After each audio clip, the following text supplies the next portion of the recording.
ನಮಸ್ಕಾರ ವೀಕ್ಷಕರೇ, ಕವರ್ ಸ್ಟೋರಿಗೆ ಸ್ವಾಗತ.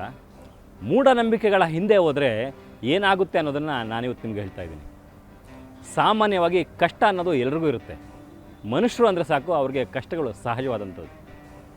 ಅಂಥ ಕಷ್ಟಗಳನ್ನು ಬಂಡವಾಳ ಮಾಡಿಕೊಂಡಿರುವಂತಹ ಒಬ್ಬ ಡೋಂಗಿ ಪೂಜಾರಿಯ ಬಗ್ಗೆ ನಾನಿವತ್ತು ನಿಮ್ಗೆ ಹೇಳ್ತಾ ಇದ್ದೀನಿ. ಕಷ್ಟ ಅಂತ ಯಾರೇ ಹೋದರೂ ಸರಿ, ಅಂಥವ್ರಿಗೆ ಟೋಪಿ ಹಾಕೋದೇ ಈತನ ನಿತ್ಯ ಕೆಲಸ. ಅಂಥ ಡೋಂಗಿ ಪೂಜಾರಿಯನ್ನು ಕವರ್ ಸ್ಟೋರಿ ತಂಡ ರೆಡ್ ಹ್ಯಾಂಡಾಗಿ ಹಿಡಿದಿದೆ. ಇದೇ ಈ ವಾರದ ವಿಶೇಷ.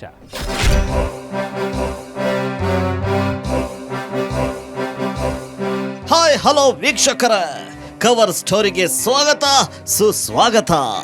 ಎಂದಿನಂತೆ ಈ ಬಾರಿಯೂ ನಿಮ್ಮನ್ನ ಥ್ರಿಲ್ಗೊಳಿಸೋಕೆ ಮತ್ತೊಂದು ಎಕ್ಸ್ಕ್ಲೂಸಿವ್ ಸ್ಟೋರಿಯೊಂದಿಗೆ ನಿಮ್ಮ ಮುಂದೆ ಬಂದಿದ್ದೇವೆ. ಈ ಬಾರಿಯ ಎಪಿಸೋಡ್ ಸಖತ್ ಥ್ರಿಲ್ಲಿಂಗ್ ಮತ್ತು ಸಸ್ಪೆನ್ಸ್ ಆಗಿರಲಿದೆ. ಮೂಢ ನಂಬಿಕೆಗಳನ್ನೇ ನಂಬುವ ಅಮಾಯಕ ಜನರನ್ನ ನಂಬಿಸಿ ಯಾಮಾರಿಸುವ ಒಬ್ಬ ಡೋಂಗಿ ಸ್ವಾಮಿಯ ಬಗ್ಗೆ ನಾವಿವತ್ತು ಹೇಳ್ತಿದ್ದೇವೆ.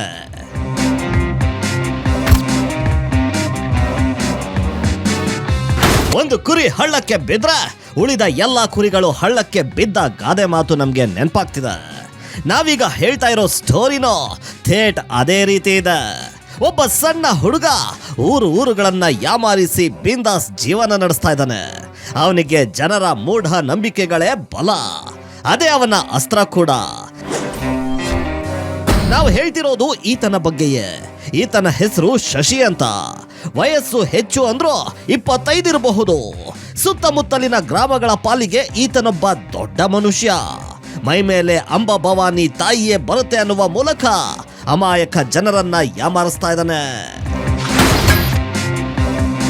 ಪ್ರಪಂಚಕ್ಕೆ ಎಷ್ಟೆಲ್ಲ ದೇವರು, ಏಕೈಕ ದೇವರು ಹಿಂದೆ ದನ ಕಳಿಸೋದು ಅಂಬ ಅಂತ ಹೊರತು ಬೇರೆ ಅಲ್ಲ. ಅಂಬ ಅಂತ ಅವಳೆ, ಈ ಬ್ರಹ್ಮ ವಿಷ್ಣು ಮಹೇಶ್ವರಿ ತಾಯಿ ಅವಳು, ಅವಳಿಗೆ ದೊಡ್ಡ ಪ್ರಪಂಚ ಇಲ್ಲ.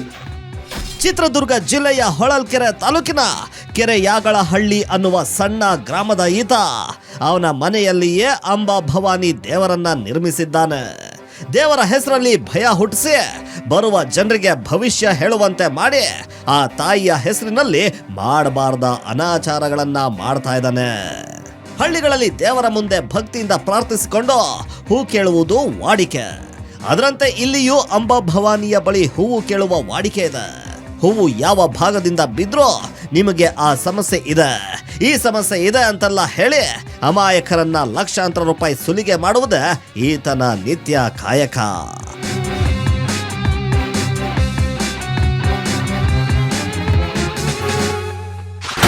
ಇವ್ರನ್ನೊಮ್ಮೆ ನೋಡಿ. ಇವರ ಹೆಸರು ಅಶೋಕ್ ಅಂತ. ಉಪ್ಪರಿಗೇನಹಳ್ಳಿ ಗ್ರಾಮದವರು. ಮನೆಯಲ್ಲಿ ಸಾಕಷ್ಟು ಸಮಸ್ಯೆಗಳು, ವ್ಯಾಪಾರದಲ್ಲಿ ನಷ್ಟ, ಹೊಲದಲ್ಲಿ ಬೆಳೆ ಸರಿಯಾಗಿ ಬರ್ತಾ ಇಲ್ಲ. ಇದೆಲ್ಲದಕ್ಕೆ ಏನ್ ಕಾರಣ ಇರಬಹುದು ಅಂತ ಈತನ ಬಳಿ ಭವಿಷ್ಯ ಹೇಳಿಸಿಕೊಳ್ಳಲು ಬರ್ತಾರೆ. ಬಂದವರಿಗೆ ನಿಮ್ಗೆ ಯಾರೋ ಮಾಟ ಮಂತ್ರ ಮಾಡಿಸಿ ಬಿಟ್ಟಿದ್ದಾರೆ ಅಂತ ಹೇಳ್ತಾನೆ. ನಿಮ್ಗೆ ಯಾರೋ ಏನೋ ಬ್ಲ್ಯಾಕ್ ಮ್ಯಾಜಿಕ್ ಮಾಡಿಬಿಟ್ಟಿದ್ದಾರೆ, ಏನೋ ಈ ಥರ ವಾಮಾಚಾರ ಮಾಡಿದ್ದಾರೆ, ಅದಕ್ಕೆ ಕಟ್ಲೆ ಮಾಡಬೇಕು, ಕಟ್ಲೆ ಮಾಡಿದರೆ ಸರಿಯಾಗುತ್ತೆ ಅಂತಂದು ಹೇಳಿದ. ನಾವು ಅದಕ್ಕೆ ಆಯಿತು ತಗ ಮಾಡಿಸೋಣ ಅಂತಂದೇಳಿ ಮಾಡಿಸಿದ್ದಕ್ಕೆ ಅದು ಮಾಡಿ ಹೋಗಿದ್ದಾನೆ.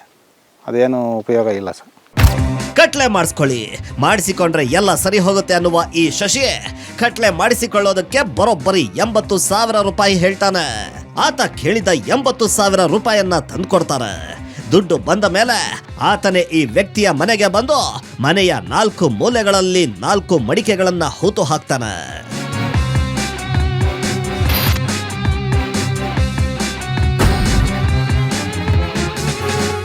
ಕಟ್ಲೆ ಮಾಡಿ 1 ತಿಂಗಳಾದ್ರೂ ಒಂಚೂರು ಸಮಸ್ಯೆ ಕಮ್ಮಿ ಆಗಲ್ಲ. ಹೀಗಾಗಿ ಮತ್ತೆ ಬಂದು ಈತನ ಬಳಿ ಕೇಳ್ತಾರೆ. ಏನು ಮಾಡೋಕ್ಕಾಗಲ್ಲ, ಅದೆಲ್ಲ ದೇವರ ಮಹಿಮೆ ಅಂತಾನೆ. ಈತನ ನಡವಳಿಕೆ ಬಗ್ಗೆ ಅನುಮಾನ ಬಂದು ಈತ ಹೂತು ಹಾಕಿದ್ದ ಕಟ್ಲೆಯ ಮಡಿಕೆಗಳನ್ನ ಆ ಊರಿನ ಯುವಕರು ಹೊರ ತೆಗಿತಾರೆ.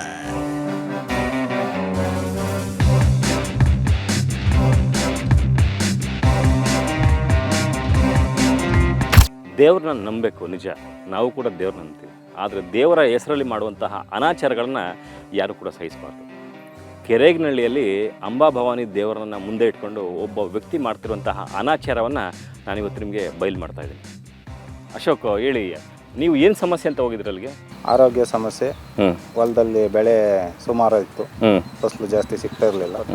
ಅದಕ್ಕಾಗಿ ಕಟ್ಲೆ ಮಾಡಿದರೆ ಸರಿ ಆಗುತ್ತೆ.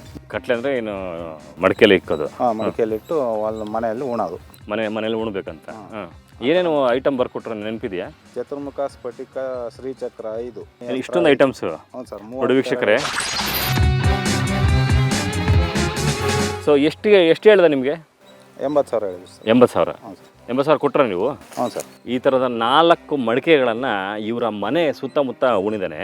ಆ ಮಡಿಕೆಗಳಲ್ಲಿ ಏನಿದೆ ಅಂತ ನೋಡಿದ್ರೆ ನೋಡಿ ವೀಕ್ಷಕರೇ, ಬರೀ ಬೂದಿ ಇದೆ ನೋಡಿ, ಬೂದಿ ಮತ್ತು ಒಂದಷ್ಟು ದಾರಗಳನ್ನು ಹಾಕಿ ಈ ರೀತಿ 4 ಮಡಿಕೆಗಳನ್ನು ಮಾಡ್ತಾನೆ ನೋಡಿ. ಅದೇ ರೀತಿ ಇನ್ನೊಂದು ಮಡಿಕೆ ನೋಡಿ, ಅಕ್ಕಿ ಕಾಳು ಮತ್ತು ಬೂದಿ, ಇದರಲ್ಲಿ ಏನೂ ಇಲ್ಲ. ಅಕ್ಕಿ ಕಾಳು ಮತ್ತು ಬೂದಿನ ಹಾಕ್ಕೊಂಡು ಸಮಸ್ಯೆ ಪರಿಹಾರ ಆಯ್ತಾ ಸರ್ ಅದು ಇಕ್ಕಿದ್ಮೇಲೆ? ಇಲ್ಲ ಸರ್, ಇಕ್ಕಿಲ್ಲ. ಇಲ್ಲ ಸರ್. ಮಡಿಕೆಗಳಲ್ಲಿ ಮಣ್ಣು ಮತ್ತು ಬೂದಿಯನ್ನು, ಅಕ್ಕಿಯನ್ನು ಹಾಕ್ಕೊಂಡು ಇವರ ಮನೆಯ 4 ದಿಕ್ಕುಗಳಲ್ಲೂ ಕೂಡ ಊತಿಡ್ತಾನೆ.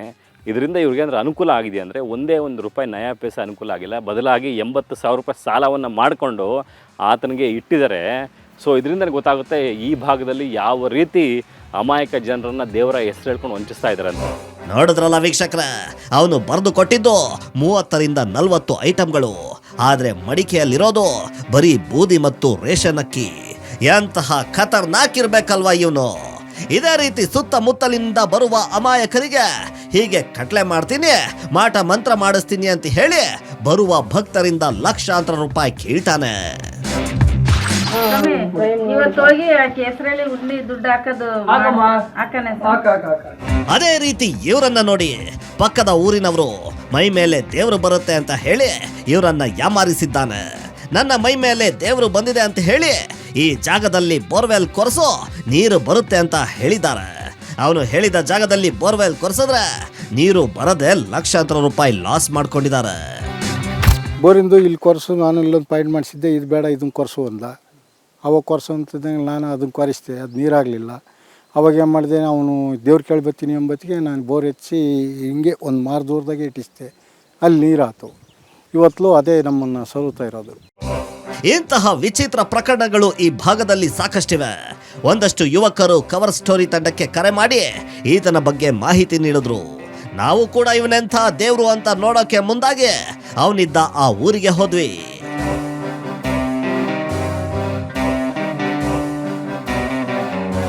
ಅವನು ಭವಿಷ್ಯ ಹೇಳುವ ಅವನ ಮನೆಗೆ ಹೋದ್ವಿ. ಒಳಗೆ ಹೋದ್ರೆ ಅದಾಗ್ಲೇ ಒಂದಷ್ಟು ಜನ ಬಂದು ಭವಿಷ್ಯ ಕೇಳೋಕೆ ಕೂತಿದ್ರು. ಪ್ರತಿ ಮಂಗಳವಾರ ಮತ್ತು ಶುಕ್ರವಾರ ಮಾತ್ರವೇ ಇವನು ಭವಿಷ್ಯ ಹೇಳೋದು. ಅದರಂತೆಯೇ ನಾವು ಮಂಗಳವಾರ ಹೋಗಿದ್ವಿ. ಬೆಳಗ್ಗಿನಿಂದಲೇ ಜನರು ಸೇರಿದ್ರು. ಅವರ ಮಧ್ಯೆ ನಾವು ಹೋಗಿ ಕೂತ್ಕೊಂಡ್ವಿ.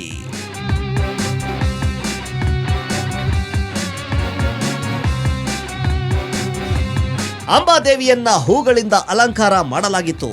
ಆ ದೇವಿಗೆ ನಾವು ನಮಸ್ಕಾರ ಮಾಡಿ ಒಂದು ಮೂಲೆಯಲ್ಲಿ ನಮ್ಮ ಸರದಿಗಾಗಿ ಕಾಯ್ತಾ ಇದ್ವಿ. ಪುಸ್ತಕವೊಂದನ್ನ ಮುಂದೆ ಇಟ್ಕೊಂಡು ಕೈಯಲ್ಲಿ ತ್ರಿಶೂಲ ಹಿಡ್ಕೊಂಡು ಆ ಪುಸ್ತಕದ ಮೇಲೆ ಆಡಿಸ್ತಾ ನನಗೆ ಅದು ಕಾಣಿಸ್ತಿದೆ, ಇದು ಕಾಣಿಸ್ತಾ ಇದೆ, ಹರಕೆ ಮಾಡಿಕೊಳ್ಳಿ ಅಂತೆಲ್ಲ ಬಂದ ಜನರಿಗೆ ಹೇಳ್ತಾ ಇದ್ದ. ಎಲ್ಲವನ್ನೂ ನಾವು ಅಬ್ಸರ್ವ್ ಮಾಡ್ಕೊಂಡು ಕೂತಿದ್ವಿ.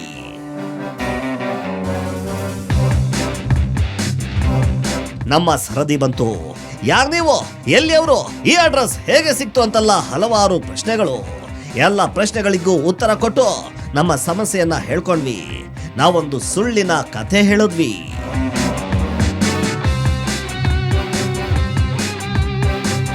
ಒಂದು ಕಡೆ ಮಲ್ಟಿ ಸ್ಟೋರಾಗಿ ಒಂದು ಸತಿ ಹಾಕ್ಬಿಟ್ಟಿದ್ದೀವಿ.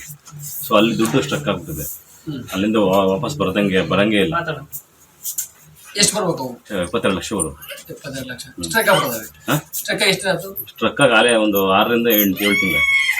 ಇಲ್ಲೆಲ್ಲ ಅರ್ಥ ಕಟ್ಕೊಂಡ್ಬಿಟ್ರೆ ಸುಮ್ಮನೆ ನಮ್ಮ ದುಡ್ಡು ಅಷ್ಟು ಬಂದ್ರೆ ನೀನ್ ತಂದಿಷ್ಟು ಹಾಕಿಡಮ್ಮ ಅಂತೇಳಿ ಆ ಬಾಯ್ ಬಿಟ್ಟೆ ಅರಕೆ ಮಾಡ್ಕೊಂಡು ಅಷ್ಟೇ. ಆಯ್ತು ಅದು ಮಾಡಿ ಅರಕೆ ಮಾಡ್ಕೊಂಡು ಅಮ್ಮ ತಾಯಿ, ಒಂದು ಕಡೆ ಸ್ಟ್ರಕ್ ಆಗಿರೋ ದುಡ್ಡು ಏನಾದ್ರು ಬಂದರೆ 72 ಲಕ್ಷ ಬರಬೇಕು. ಅದರಲ್ಲಿ ನಿನಗೆ 5 ಲಕ್ಷ ರೂಪಾಯಿ ತಂದು ಹಾಕ್ತೀನಿ ತಾಯಿ. ಅಷ್ಟೇ. ನಾವು ಹೇಳ್ತಾ ಇರೋದು ಸುಳ್ಳು ಅಂತ ಆತ ನಮ್ಗೆ ಹೇಳ್ತಾನೆ ಅನ್ಕೊಂಡು ಹೇಳಿದ್ವಿ. ಅದನ್ನ ಬಿಟ್ಟು ನೀವು ತಾಯಿಗೆ ಹರಕೆ ಕಟ್ಟಿಕೊಳ್ಳಿ ಅಂದ್ರೆ ದುಡ್ಡು ಬಂದ್ರೆ 5 ಲಕ್ಷ ಕೊಡ್ತೀನಿ ಅಥವಾ 5 ಲಕ್ಷದ ಜೊತೆಗೆ 2 ಲಕ್ಷ ಸೇರಿಸಿ ಕೊಡ್ತೀನಿ ಅಂತ ಹರಕೆ ಹೊತ್ತಿಕೊಳ್ಳಿ ಅಂದ. ಹೇಳಿ. ಸ್ವಲ್ಪ ಟೈಮ್ ತಗುತ್ತೆ, ದುಡ್ಡು ಮಾತ್ರ ಗ್ಯಾರಂಟಿ ಕೊಡುತ್ತಂತೆ. ದುಡ್ಡು ಕೊಡ್ತೀನಿ ಅಂತ ಹೇಳುತ್ತೆ. ಅವತ್ತಿನ ದಿನ ಆಯ್ತಾಯ್ತು 5 ಲಕ್ಷ ಕೊಡ್ತೀವೋ, ಇನ್ನೊಂದು ಲಕ್ಷ ಕೊಡ್ತೇವೆ, ದೇವಸ್ಥಾನ ಕಟ್ಬೇಕಾದ್ರೆ ಇನ್ನೊಂದು ಸಹಾಯ ಇರ್ತಾವ. ಆಯ್ತಾಯ್ತು 5 ತಿಂಗಳು ಇನ್ನು ಕಾಯ್ಬೇಕು. ಐದು ತಿಂಗಳು ಹಾಗೆ ಒಟ್ಟು ಟಾರ್ಗೆಟ್ ಕೊಟ್ಟರೆ 5 ತಿಂಗಳು. ಅಯ್ಯಮ್ಮ ನಾಳಿಕೆ ತಂದು ಮತ್ತೆ ಕಳ್ಸ್ಬೋದು, ಇನ್ನೊಂದು ವಾರ ಕೊಡಿಸ್ಬೋದು, ತಿಂಗಳೊಳಗೆ ಕೊಡಿಸ್ಬೋದು, ಇನ್ನು ವಾರೊಳಗೆ ಕೊಡಿಸ್ಬೋದು. ಅದೆಲ್ಲೇ ಇರಲಿ ತಂದು ಕೊಡಿಸ್ತೀವಿ. ಮತ್ತೆ ನಾವು ಹೇಳ್ತಿರೋದು ಅಪ್ಪಟ ಸುಳ್ಳಿನ ಕಥೆ. ಅದೇನೋ ಸತ್ಯವಾದ ಕಥೆ ಅಂದ್ಕೊಂಡು ನನಗೆ ಎಲ್ಲ ಕಾಣಿಸ್ತಿದೆ, ನಿಮ್ಗೆ ಬರೋ ದುಡ್ಡು ಇನ್ನು 5 ತಿಂಗಳಲ್ಲಿ ಬರುತ್ತೆ ಅಂದ. ನಮ್ಗಂತೂ ಅವನ ಮೇಲಿದ್ದ ಡೌಟು ಕ್ಲಿಯರ್ ಆಯ್ತು. ನಮ್ಮ ತಂಡದ ಮತ್ತೊಬ್ಬ ಸದಸ್ಯನನ್ನ ಈ ಬಾರಿ ಅವನ ಮುಂದೆ ಕಳಿಸಿದ್ವಿ. ಅವನು ಒಂದು ಸುಳ್ಳಿನ ಕಥೆಯನ್ನ ಅವನ ಮುಂದೆ ಹೇಳಿದ. ಏನಂತ ಹೇಳ್ಕೊಂಡೋಗಿದೆ ಅಂದರೆ ಈ KBಲಿ ಕಾಂಟ್ರಾಕ್ಟ್ ಲೈಸೆನ್ಸ್ ಮಾಡಿಸ್ಕೊಂಡು KB ವರ್ಕ್ ಮಾಡ್ತಾಯಿದ್ದೀನಿ. ಮತ್ತು ಮನೆ ಬಿಲ್ಡಿಂಗ್ ಕಟ್ಟಿರೋದಕ್ಕೆ ವೈರಿಂಗ್ ಮಾಡಿಸ್ತೀನಿ ಅಂತ ಒಂದು ಲೈಸೆನ್ಸ್ ಇಟ್ಕೊಂಡು ಮಾಡ್ತಾಯಿದ್ದೀನಿ ಅಂತ ಹೇಳಿದ್ದೆ. ಅಂದ್ಕೊಂಡು ಹೋಗಿದ್ದು. ಅಲ್ಲೋಗಿ ಕೇಳೋದಕ್ಕೆ ಹಿಂಗೆಲ್ಲ ಹೇಳಿದೆ. ಇನ್ನೂ ಏನಾಗಬೇಕು ಅಂದರು, ಹಿಂಗೆ ಅಮೌಂಟ್ ಬರ್ಬೇಕು, ಯಾವುದೋ ಒಂದು 80 ಲಕ್ಷ ಬರಬೇಕು, ಕೊಡ್ತಾ ಇಲ್ಲ ಪಾರ್ಟಿ. ಕೊಡ್ತೀನಿ ಅಂತ ಹೇಳ್ತಾ ಇದ್ದಾರೆ, ಆಟ ಆಡಿಸ್ತಾ ಇದ್ದಾರೆ, ಕೊಡ್ತಾ ಇಲ್ಲ. ಅವ್ನು ಹೇಳಿದ್ರೆ ಸುಳ್ಳೋಣ, ನಾನು ಯಾವ ಕಾಂಟ್ರಾಕ್ಟು ಲೈಸೆನ್ಸ್ ಮಾಡಿಸ್ಕೊಂಡಿಲ್ಲ, ನಾ ಜಾಬಲ್ಲೇ ಇಲ್ಲ, ಜೊತೆಗೆ ನನಗೆ ಯಾವ್ದು ದುಡ್ಡು ಬರೋ ಅಂತ ಯಾವುದೂ ಇಲ್ಲ. ಗೊತ್ತಾಗುತ್ತೆ ಸುಳ್ಳು ಹೇಳೋದವನು ಪಕ್ಕಾ ಫೇಕ್. 80 ಲಕ್ಷ ಬರ್ಬೇಕಾ?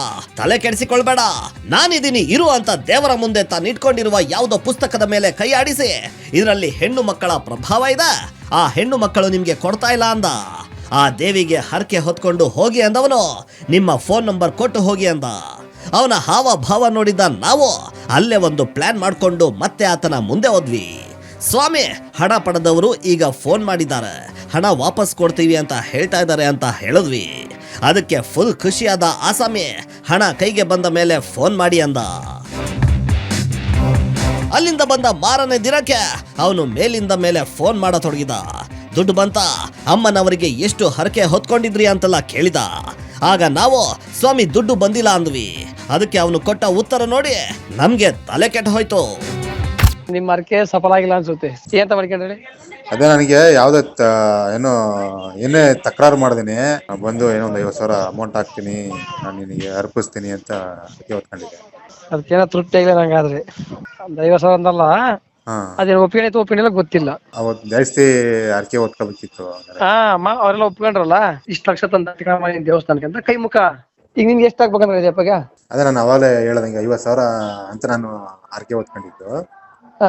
ಅದ್ ಬಿಡು, ಒಪ್ಪಿಲ್ಲ ಅಮ್ಮನವ್ರು. ನೀವ್ ಎಷ್ಟಾದ್ರೂ 2 ಲಕ್ಷ ಮಾಡ್ಕೊಂಡ್ರು, 1 ಲಕ್ಷ ಮಾಡ್ಕೊಂಡ್ರು, 3 ಲಕ್ಷ ಮಾಡ್ಕೊಂಡ್ರು, 5 ಲಕ್ಷ ಮಾಡ್ಕೊಂಡ್ರು, ಎಷ್ಟು ಬೇಗ ಅಂದ್ಕೊಂಡ್ರು ಅಷ್ಟು ಬೇಗ ನಿಮ್ ಕೆಲ್ಸಗಳು. ಕೇಳಿಸ್ಕೊಂಡ್ರ? 50,000ಕ್ಕೆ ಅಮ್ಮ ಒಪ್ಪಿಲ್ಲವಂತೆ. 5-6 ಲಕ್ಷ ಹರಕೆ ಮಾಡಿಕೊಳ್ಳಿ, ಆಗ ನಿಮ್ಮ ಹಣ ನಿಮ್ಗೆ ಬರುತ್ತೆ ಅನ್ನುವ ಮೂಲಕ ಅವನ ಹಣದಾಹ ಹೊರಗಡೆ ಹಾಕಿದ್ದ.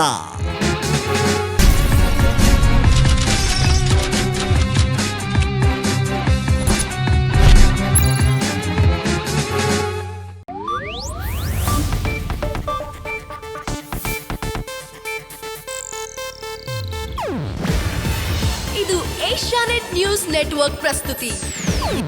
ನೀವು ನೋಡ್ತಿದ್ದೀರಾ ಏಷ್ಯಾನೆಟ್ ಸುವರ್ಣ ನ್ಯೂಸ್.